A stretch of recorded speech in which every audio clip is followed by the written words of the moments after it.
खबरों का खेल, क्योंकि खबरें ही बिगाड़ती हैं शेयरों की चाल और खबरें ही बनाती हैं आपको मालामाल। तो ऐसे ही कुछ शेयर लेकर के आते हैं जहां पर या तो नतीजे हैं या फिर कुछ खबरें हैं जिसके चलते वहां पर एक्शन देखने को मिल रहा है। एक एक करके जरा स्क्रीन पर लेकर के आते हैं और उन शेयरों पे बातचीत करते हैं। जरा स्क्रीन पर आज के आप पहली कंपनी लेकर के आइए। यहाँ पर है जाइडस लाइफ साइंस। शानदार नतीजे रहे हैं, 30% मुनाफा बढ़ा है, 17% आय बढ़ी है, 4,505 करोड़ रुपए के आसपास रही है। वहीं Q3 एबिटा की बात करें तो 1102 करोड़ के आसपास रहा है। एबिटा मार्जिन्स जो है उसमें हमने देखा करीब 2% के आसपास की बढ़ोतरी देखने को मिली है और इसके चलते हम देख रहे हैं शेयर में काफ़ी अच्छी मजबूती है। 1,023 करोड़ रुपए कंपनी का मुनाफा रहा है। आय रही है 17% बढ़ के 4,505 करोड़ रुपए। Q3 एबिटा 1102 से बढ़ करके 1,387 करोड़ हो गया है। मार्जिन्स में भी 2% के आसपास की बढ़त देखने को मिली। ये वो तमाम कारण है जिसकी वजह से जाइडस के शेयर में आज मजबूती बनी हुई है। करीब 3% से ज़्यादा की बढ़त जाइडस लाइफ साइंसेज में अभी 1007 के आसपास ट्रेड करता हुआ। सर, जाइडस लाइफ साइंसेज नतीजे अच्छे, चार्ट्स पर कैसा? सर 1 लाख करोड़ के आसपास मार्केट कैप है और 1020 के आसपास वन जीरो जी, टू जीरो के एक बार आसपास एक सर, एक रेजिस्टेंस सेकंड के है। लिए आपको रोक रहे हैं।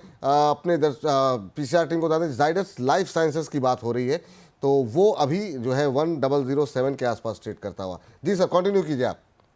सर 1020 के आसपास एक रेसिस्टेंस है। मुझे लगता है जैसे ही 1020 के ऊपर सस्टेन होने लगेगा, मेरे को लगता है इमीडिएटली एक बार 1080 का टारगेट होना चाहिए, आज और कल के अंदर आना चाहिए। उसके बाद नेक्स्ट भी सर 1140 के आसपास मेरा टारगेट है। मैं पॉजिटिव हूं और एक वॉल्यूम जितना अच्छा आ रहा है, मेरे को लग रहा है कि सर नेक्स्ट वीक के लिए एकदम परफेक्ट काउंटर हो सकता है।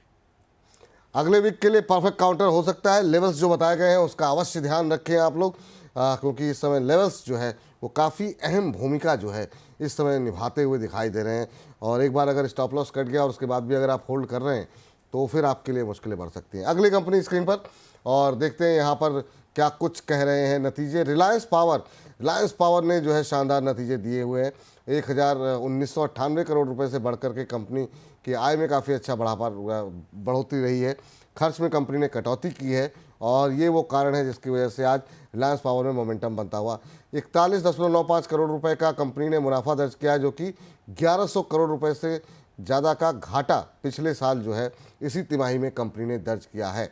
इसके अलावा कंपनी ने अपने खर्चों में कटौती की है। कंपनी की जो आय है उसमें हमने देखा कि इजाफा देखने को मिला है। ये 1998 से बढ़कर के 2159 करोड़ रुपए के आसपास रही है। सर, रिलायंस पावर फिर से सुर्खियों में है आज और अच्छे मोमेंटम में है।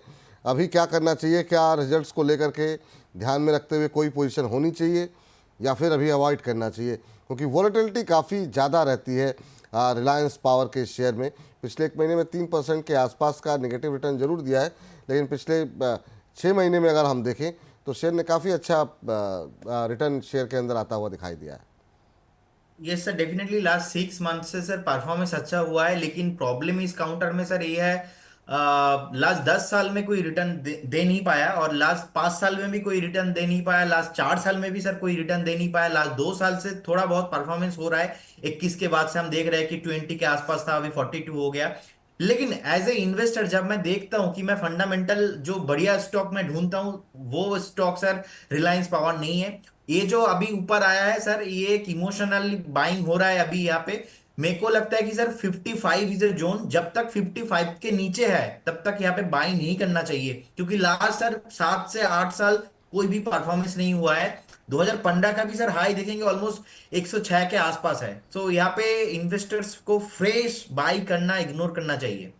जी, इस बीच जो है अगली कंपनी लेकर के आते हैं और हमारे एक दर्शक हैं नितेश कुमार जी, कह रहे हैं कि मैंने शो शुरू होने से पहले से ही 12:55 से अब तक कई बार आपसे क्वेश्चन पूछा है, अब तक आपने क्वेश्चन नहीं लिया है। मैंने करीब 100 बार से ज़्यादा जो है अपने क्वेश्चन को पुट किया है, लेकिन आपका सवाल नहीं लिया गया है और अब मैं जा रहा हूँ। मत जाइए सर, थोड़ा इंतज़ार कीजिए, कई बार सवाल छूट जाते हैं। बाकी शेयरों पर भी राय देख लीजिए और जो है बाकी लोग भी सवाल पूछ ही रहे हैं, तो आपके प्रश्न का उत्तर इसी कार्यक्रम में मिल जाएगा। कहीं जाने की आवश्यकता नहीं है। लेकिन ज़रा ये खबरों का खेल खत्म हो जाए पहले। अगली कंपनी स्क्रीन पर लेकर के आइए, जहाँ पर नतीजे आए हैं उस पर ज़रा बातचीत कर लेते हैं।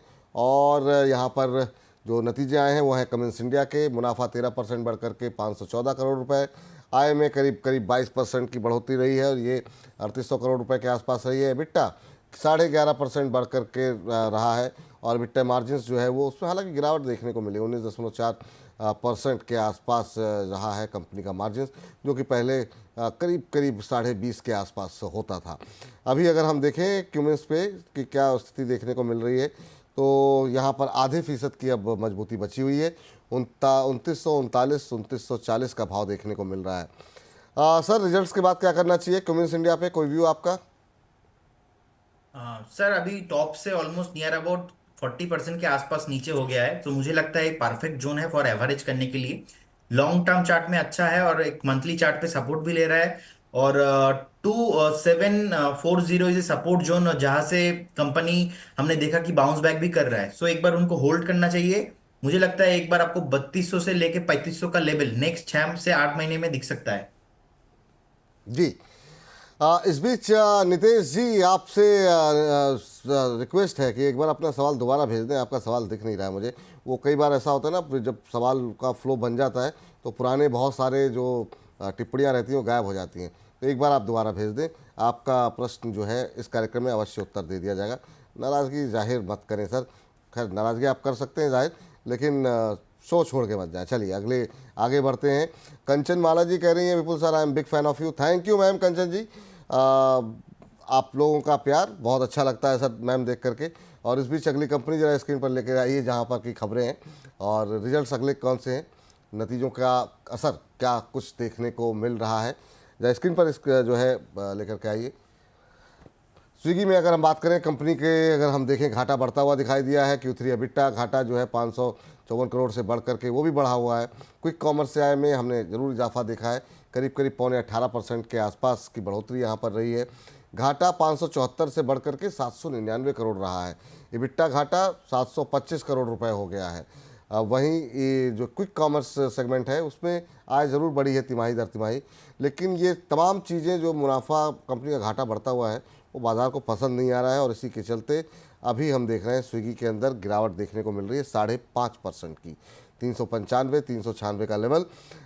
सर, स्विगी हाल की लिस्टिंग चार्ट्स आपके पास बहुत ज़्यादा नहीं होंगे, पर जितने भी हैं आप क्या कुछ टिप्पणी करना चाहेंगे? एक बड़ा कंसर्न बना हुआ है कंपनी के जो घाटा है वो, और एक महीने में 26% का नेगेटिव रिटर्न। आपकी टिप्पणी?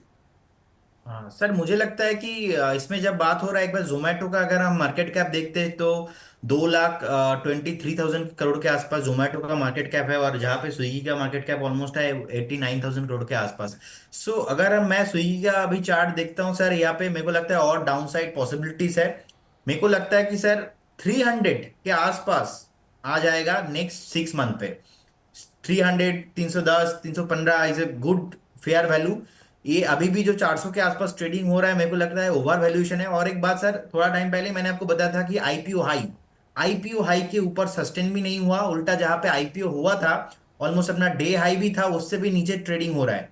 सो ऑलमोस्ट 52 वीक्स न्यूज हाइस के लिए रेडी है स्विगी। सो मुझे लगता है 300, 315 इज ए गुड जोन। तो तब तक हमें वेट करना चाहिए। ठीक है, ये राय स्विगी को लेकर के निकल कर के आ रही है। और अगली कंपनी कौन सी है जरा वो स्क्रीन पर लेकर के आ जाइए। और चलिए, सारे नतीजे ख़त्म हो गए हैं तो जो हमने आइडेंटिफाई किए थे। तो फिलहाल इसी के साथ इस सेगमेंट को करते हैं यहीं पर समाप्त।